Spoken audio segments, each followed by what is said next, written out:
Otep à tous, bien-aimés frères et sœurs. Il y a un autre feu qui risque de s'allumer entre la Corée du Nord et la Corée du Sud. Qui est derrière? Ce sont les mêmes. C'est-à-dire qu'on a l'impression que les Occidentaux, notamment les Américains, ce sont des faiseurs de guerre. C'est des machines de guerre. La seule chose qu'ils savent faire dans le monde, c'est faire organiser des guerres. On prend des pays qui s'entendent, des pays frères, on les met en conflit, on crée toute une histoire, on manque de toutes pièces, et puis eux ils se battent et eux ils viennent là pour vendre des armes. Vous vous souvenez que la Corée du Nord, il n'y a pas longtemps, avait déclaré que la Corée du Sud avait décidé d'envoyer,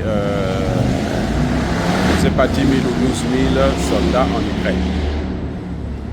C'est d'abord la Corée du Nord, les services de renseignement sud-coréens qui avaient sorti ça.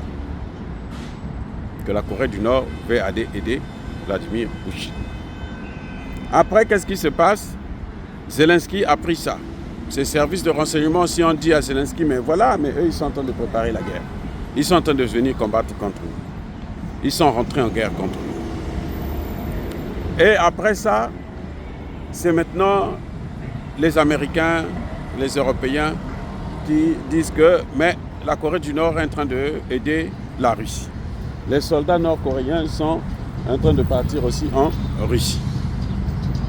Et les Américains ont même dit ça c'est une ligne rouge à ne pas franchir. Et les Américains, vous savez ce qu'ils ont fait? Ils ont dit carrément à Poutine, non, c'est les services de renseignement américains qui ont demandé au président américain de mobiliser ses troupes, de les envoyer en guerre, parce que ça, on ne peut pas tolérer ça. On ne peut pas tolérer que la Corée du Nord puisse aider la Russie. On peut tolérer seulement qu'eux, ils puissent aider l'Ukraine. Voilà. Tous les pays de l'OTAN, je ne sais pas combien de pays, près de 30 pays, mais qui soutiennent un seul pays. Maintenant, regardez ce qui se passe. Les Américains ont donné un ultimatum qui n'est pas respecté. D'ailleurs, Poutine n'écoute même pas. Poutine, en ce moment, il est pris avec les BRICS 2024, un BRICS plus 2024. Ici, son fiche éperdument de tergiversation des Américains, des Français, Allemands et autres. Oui. Alors, les amis, qu'est-ce qui se passe? C'est maintenant le ministre de la Corée du Sud qui sort. Lui aussi, il donne un avertissement à son voisin, à la Corée du Nord. Il exige, écoutez, la Corée du Sud, ça c'est le ministre des Affaires étrangères de la Corée du Sud, qui exige que la Corée du Nord puisse retirer ses troupes de l'Ukraine immédiatement. Il donne un ultimatum.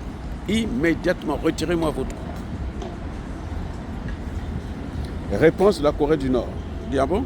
Nous, on avait déjà mis un petit corridor, un chemin de fer, une route, pour que entre les parents, nos pays puissent coopérer, entre les parents, ils puissent se voir au moins.